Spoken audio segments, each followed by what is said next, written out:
안녕하십니까 행복가족 여러분. 오늘은 주택임대차보호법의 대항력에 대해서 말씀드리겠습니다.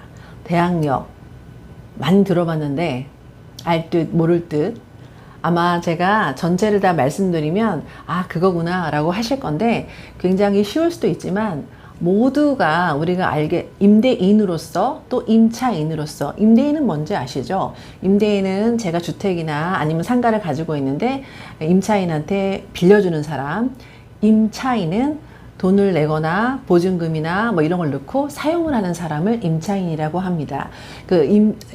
그래서 임대인과 임차인 양쪽 모두 다 제대로 알고 계시면 굉장히 유용한 아주 쉬운 기초 지식입니다. 주택임대차보호법에 대해서 먼저 말씀드릴게요. 주택의 임대차보호법은 사회적 약자인 그런 임차인, 빌려 쓰는 사람, 임차인을 보호하자는 취지의 목적으로 만든 특별법입니다. 거기서 이제 대항력이 나오는데요. 임차주택의 양도, 만약에 임대인이 임차주택을 임차인한테 허락받지 않고 당연히 팔 수 있잖아요. 양도 하거나 또는 기타 후순위 권리자에 의한 경매 등 소유권 변동이 생기더라도 임대차 기간 보장과 보증금을 보호받을 수 있는 권리입니다. 그렇다면 후순위 권리자라는 게 뭘까요? 예를 들어서 제가 제일 처음에 지난번에 제가 저당권에 대해서 설명드린 것처럼, 보통 이게 주택이나 상가를 이제 임차인으로 들어가시려고 할 때 첫 번째 보면은 은행에서 저당권, 근저당권이 좀 잡혀 있어요. 웬만하면 1차 근저당권이 보통 되고요.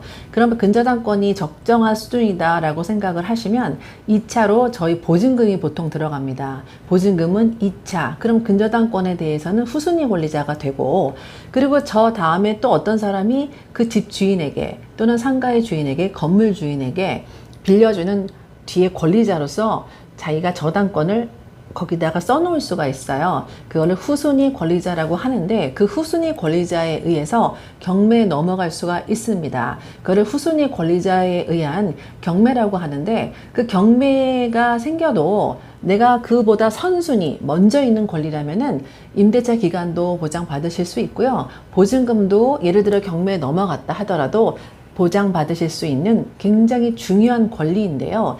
이 대항력이라는 거는 그냥 생기는 것이 아닙니다. 계약을 하시고 주택 인도를 받으시고 주민주택 같은 경우는 주민등록 신고를 꼭 갖춘 그 대항 요건을 갖추시면은 그 다음날 0시부터 발생하는 굉장히 중요한 효력입니다.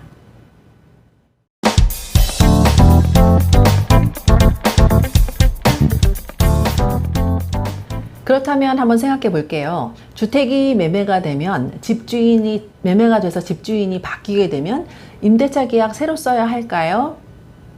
답은 임대인의 지위가 그대로 승계가 되기 때문에 다시 쓸 필요가 없습니다.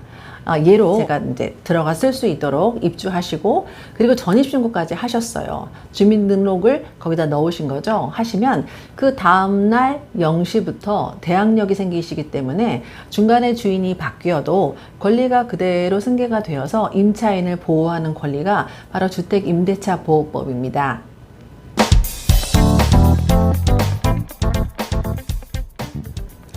대항력의 기준 시점에 대해서 아까 말씀을 드렸는데요.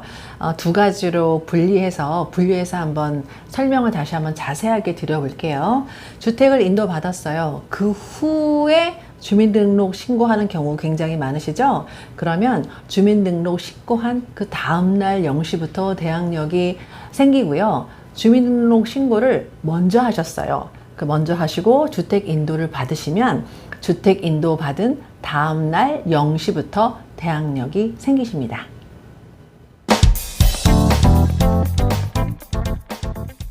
자, 그러면 이제 주택임대차보호법에서 대항력이라는 것은 굉장히 쉽다고 알게 되셨죠.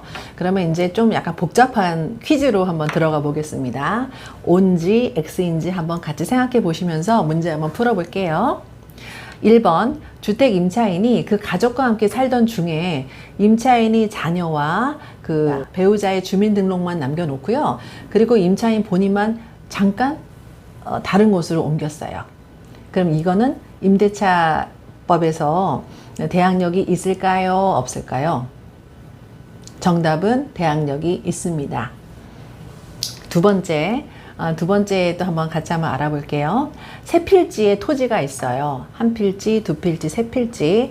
그런데 그 세 필지 토지가 있는데 한 필지에만 주택이 있습니다. 한 필지만 주택가 있고요. 건축되어 있는데 임차인이 전입신고를 한 집원은 예를 들어서 1-1, 1-2, 1-3번 있어요. 근데 주택은 1-1에만 있습니다. 그런데 임차인이 건물이 없는 토지 집원에다가 전입신고를 했어요. 그러면은 대항력이 있을까요? 없을까요? 모두 다 아시죠? 대항력은 없습니다. 굉장히 집원을 정확하게 쓰시는 게 아주 중요하십니다. 세 번째, 지방에 거주하는 부모가 자녀의 학업을 위해서 주택을 부모의 명의로 임차한 이후에 점유의 보유자인 자녀가 임차주택을 이렇게 점유하고 있어요. 그렇게 하면은 대항력이 있을까요? 없을까요? 아까 첫 번째 말씀드린 그 사례하고 약간 비슷한데 점유권이 인정이 되고 대항력도 인정이 됩니다. 그리고 또 다가구 주택과 다세대 주택에 대해서 나중에 한번 주택의 종류에 대해서도 한번 같이 알아볼 건데 다가구 주택과 다세대 주택 굉장히 다르거든요. 다가구는 뭐냐면 한 필지 땅에 그 하나의 통 빌딩이 되어 있는 거예요. 거기에 들어가는 입구는 달라서 1호, 2호, 3호 뭐 이런 식으로 달리 되어 있으나 그 번지나 이런 거는 다 하나로 이렇게 인식이 되는 다가구라는 게 있고요. 다세대는 보통 빌라라고 말씀드릴 수 있는데 모두 101호, 201호, 301호 이런 식으로 다 호수가 분리가 되어 있고 그 세대마다 주인이 다르게 이렇게 등록이 되어 있는 것을 다세대 주택이라고 합니다.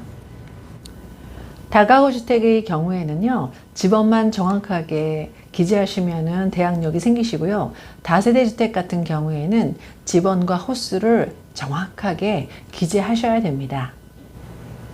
자, 마지막 질문입니다. 채권을 회수할 목적으로 채권자와 임대차 계약을 체결한 경우에는 이 권리가 있을까요? 없을까요? 좀 어려우시죠? 채권 회수라는 게 뭐죠? 이제 지난번 동영상에 말씀드린 것처럼 채권이라는 것은 제가 어떤 사람에게 돈을 빌려준 그 권리를 말씀드리는 거예요.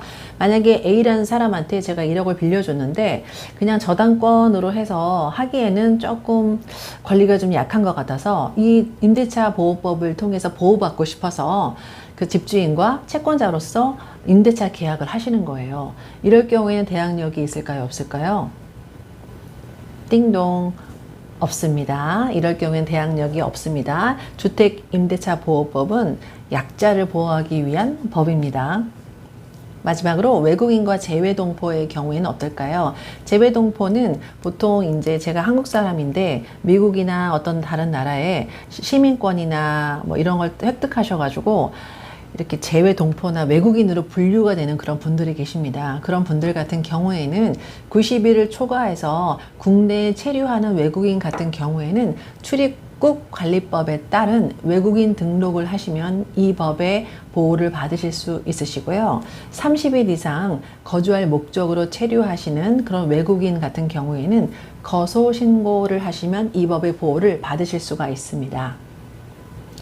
자, 오늘은 이렇게 임대차 보호법에서 대항력이라는 아주 쉽지만 또 살짝 아리까리한 그런 개념에 대해서 말씀드렸고요. 앞으로 이렇게 좀 아주 기초적인 거지만은 한 번씩 한 스텝 밟고 나갔을 때 여러분의 그 지식과 모든 것은 굉장히 크게 확장될 수 있는 것들을 제가 앞으로 많이 공유해 드릴 거거든요.